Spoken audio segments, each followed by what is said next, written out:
First days at school are supposed to be about new beginnings, new faces, new chances, new hopes. But for Emma, they were a battlefield. Every hallway felt like a spotlight, every whisper like a blade. She wasn't like the other kids, her left arm stopped just below the elbow, and no matter how hard she tried to hide it, people noticed. And not kindly. Some kids ignored her, others stared, but a few made her existence their entertainment. They laughed when she dropped her books, imitated the way she held a pen, whispered cruel nicknames that followed her down the corridor like shadows she couldn't shake off. And yet, through all of that, one person always stood between her and the world, her teacher, Mrs. Carter.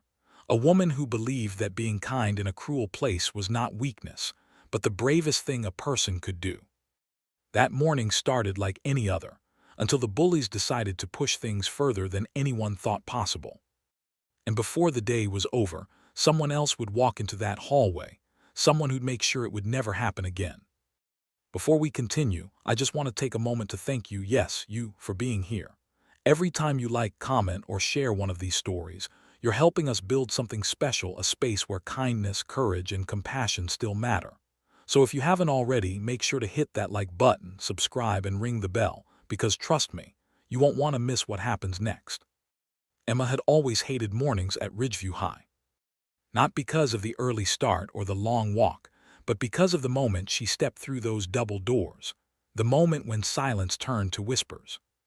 The world inside those hallways was its own kind of jungle, one ruled not by strength, but by cruelty disguised as humor.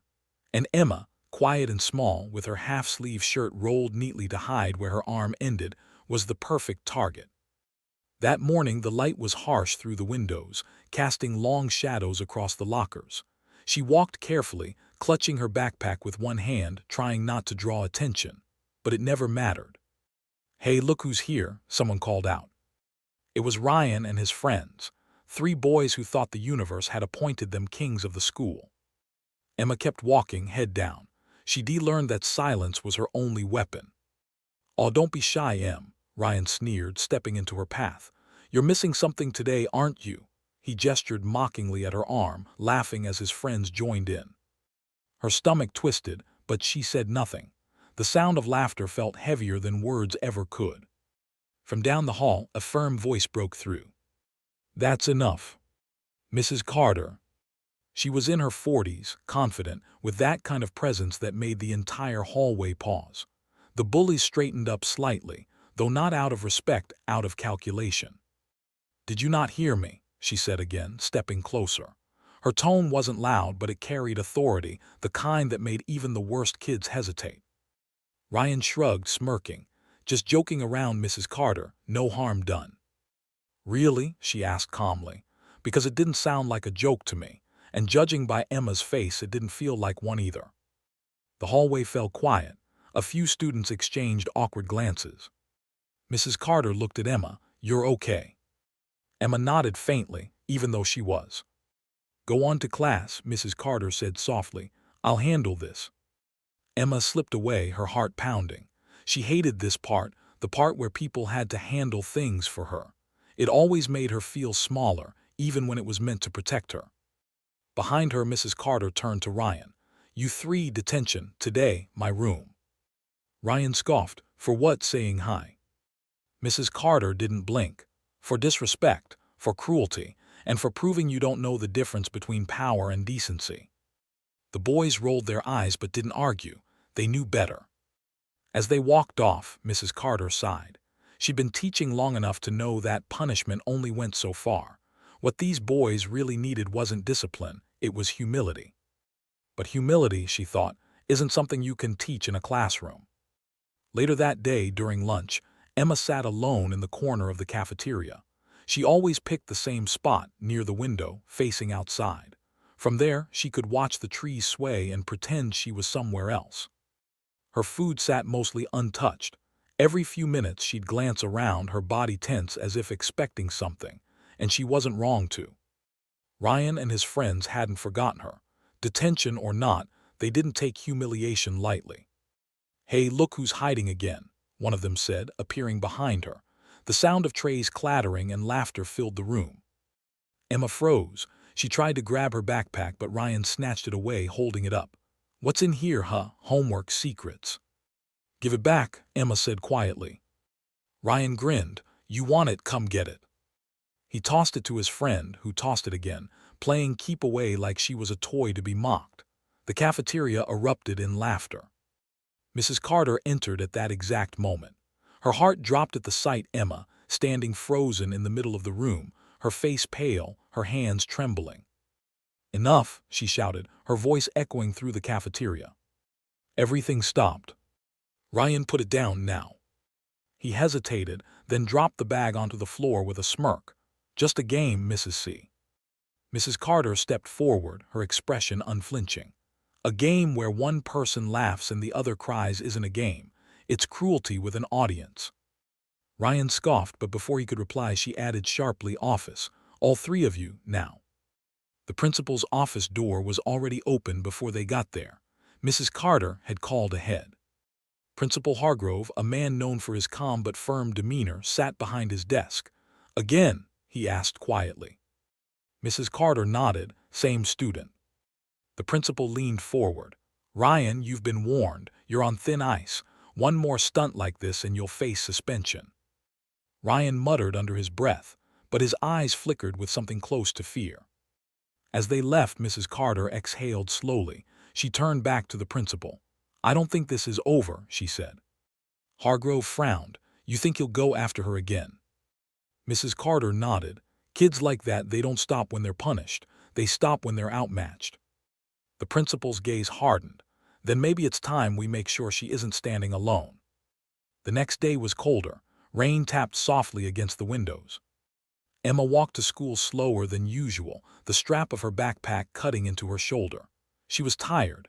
Tired of pretending not to care, tired of being brave alone. Mrs. Carter saw her in the hallway and smiled gently. "Morning, Emma." "Morning," Emma replied, forcing a smile. "Listen," Mrs. Carter said, lowering her voice. "I know things have been rough, but I'm proud of how you've handled yourself. Don't let them change who you are." Emma nodded, though she didn't believe it. "Thanks, Mrs. Carter."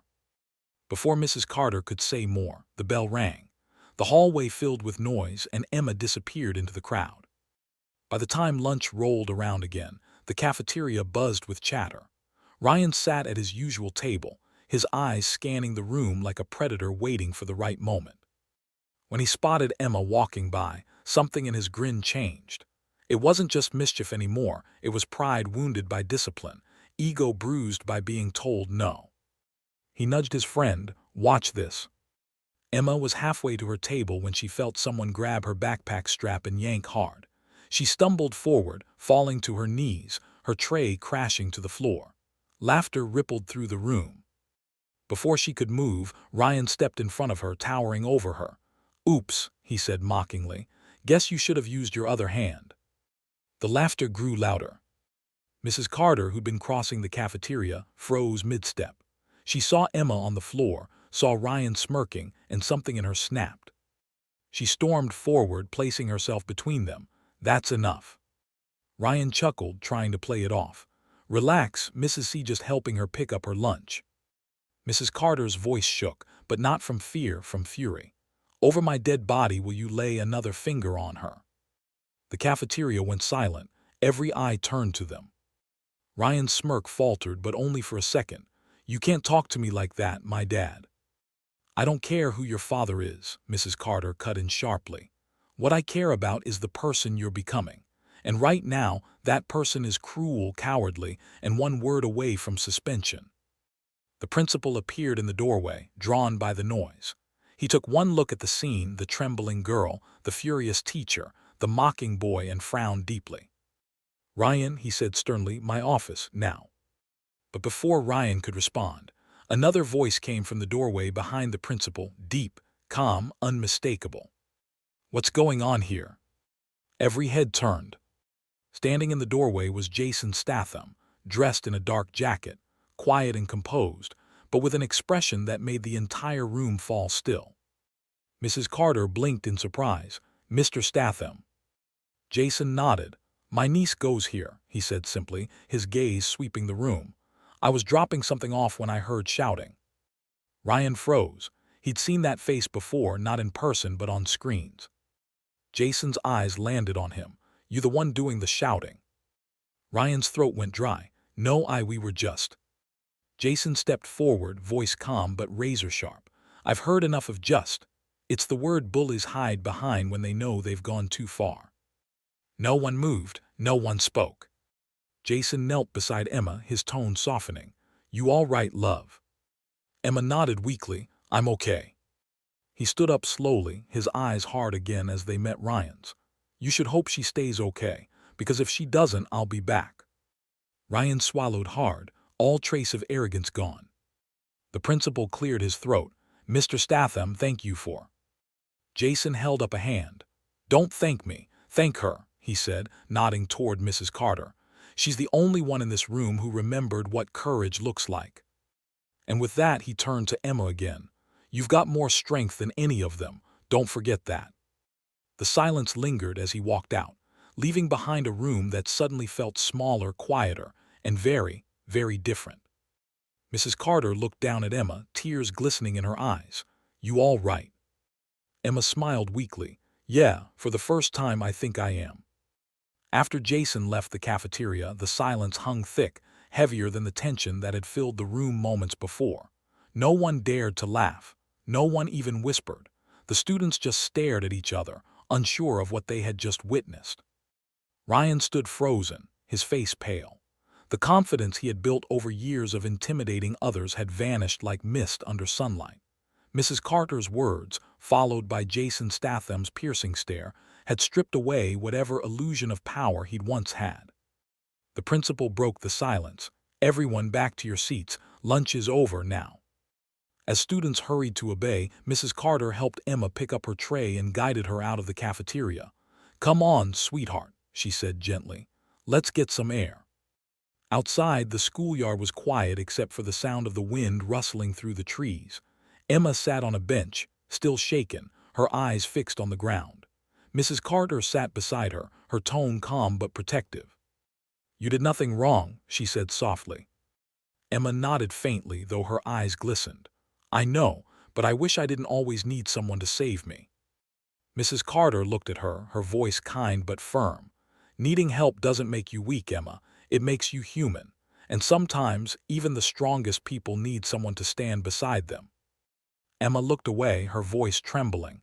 "People don't see strength when they look at me. They just see what's missing." Mrs. Carter reached over and touched her shoulder. "Then they're blind." For a moment neither of them spoke. The wind carried faint laughter from somewhere across the yard, not cruel laughter this time, just kids being kids. But for Emma, even that sound felt far away. Then from behind them, a familiar voice spoke. "She's right, you know." Emma turned. Jasonstatham stood a few feet away, his hands in his pockets, his expression softer now. Mrs. Carter stood, a mix of surprise and gratitude on her face. "Mr. Statham, I didn't expect you to still be here." He gave a faint smile. "I wasn't planning to stay, but I saw how things went down, couldn't just walk away." He looked at Emma. "You handled yourself well in there, kid, a lot better than most adults would have." Emma blinked. "You think so?" "I know so," Jason said. "You didn't lash out. You didn't let them turn you into what they are. That's harder than throwing a punch." She looked down, unsure how to respond. Mrs. Carter spoke quietly. "I can't thank you enough for stepping in." Jason shook his head. "You don't owe me anything. You were already doing the right thing. I just added a little pressure." Mrs. Carter smiled faintly. "You added more than a little. I think half the school just learned what fear looks like when it's wearing a calm face." Jason chuckled lightly, then turned serious again. "Kids like that, the bullies, they act out because they think no one's watching. When someone finally calls them out, especially in front of their audience, that's when it hits them." Mrs. Carter nodded slowly. "You've seen that before, haven't you?" Jason's expression shifted, something heavy behind his eyes. "Yeah, more times than I'd like to remember." Emma tilted her head. "Were you ever bullied?" Jason hesitated for a second, then nodded. "Once. When I was your age, I was small, quiet, easy to pick on. There was a boy who used to trip me, mock me, make my life miserable. I thought no one noticed. But one day my teacher, she stepped in. Not with anger, but with courage. She didn't just stop him, she made me believe I was worth standing up for. I never forgot that. Emma's eyes softened, like Mrs. Carter. Jason smiled faintly, exactly like her. Mrs. Carter looked touched. That's one of the kindest things anyone's ever said. Jason shrugged, truth's truth. Later that afternoon, the school held a meeting. Principal Hargrove, Mrs. Carter, and Jason sat together in the office, while Ryan and his parents were called in. Ryan's father, a tall, stern man in a gray suit, walked in first. "Principal Hargrove," he said tightly, "I hope there's a reasonable explanation for why my son is being accused of assault." Hargrove didn't flinch. "We have multiple witnesses, Mr. Keller. Your son grabbed a student, pushed her to the ground, and mocked her for her disability." Ryan's father turned sharply toward his son. "Is that true?" Ryan shifted uncomfortably, mumbling, "They're exaggerating." Jason, sitting quietly in the corner, leaned forward. "Funny thing about exaggeration," he said coolly. "It usually comes from people trying to cover up the truth." Ryan's father turned to him, irritated. "And who exactly are you?" Jason looked him in the eye. "Someone who was there." The older man frowned. "This is a private matter." "Your son made it public," Jason interrupted, "right in front of half the cafeteria." The silence that followed was deafening.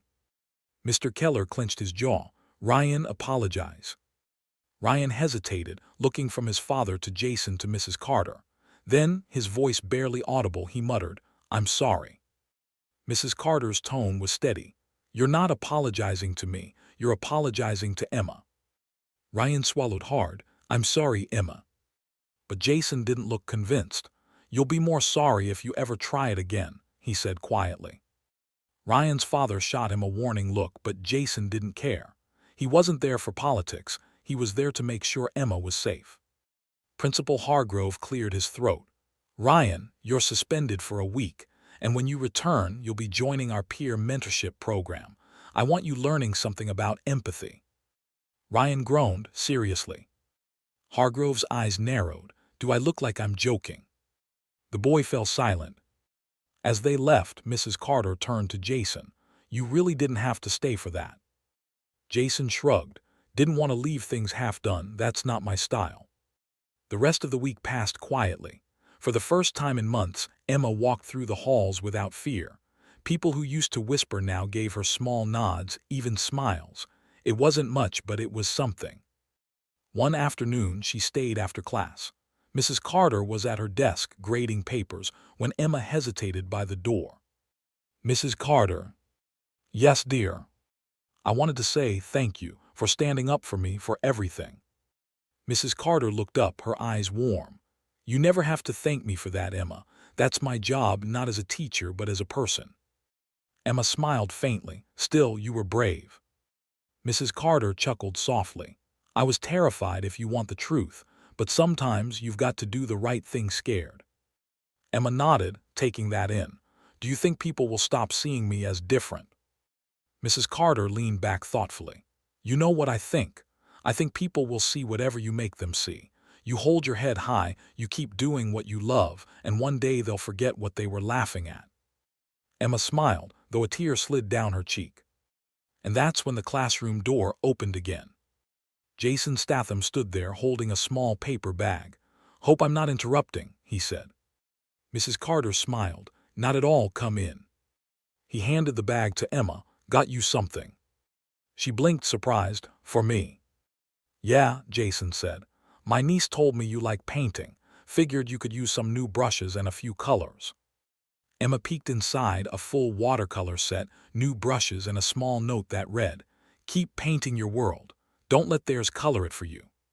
Her eyes filled with tears. "Thank you." Jason smiled softly. "You earned it." Mrs. Carter watched quietly, her heart full. In all her years of teaching, she'd never seen kindness ripple through a place like this. By the end of the month, something strange had happened. The story had spread not just through the school, but through the town. Parents talked about the girl who'd been bullied and the teacher who stood her ground. They talked about the man who stepped in and reminded everyone what courage really looked like. Ryan, once the loudest voice in the hallway, now walked quietly. Sometimes he'd even glance at Emma not with mockery but with guilt, maybe even respect. Emma started smiling more. She joined the art club. For the first time she made friends who didn't see her as broken, they saw her as brilliant. And Mrs. Carter, she carried on teaching, same as always, but with a little more fire in her heart.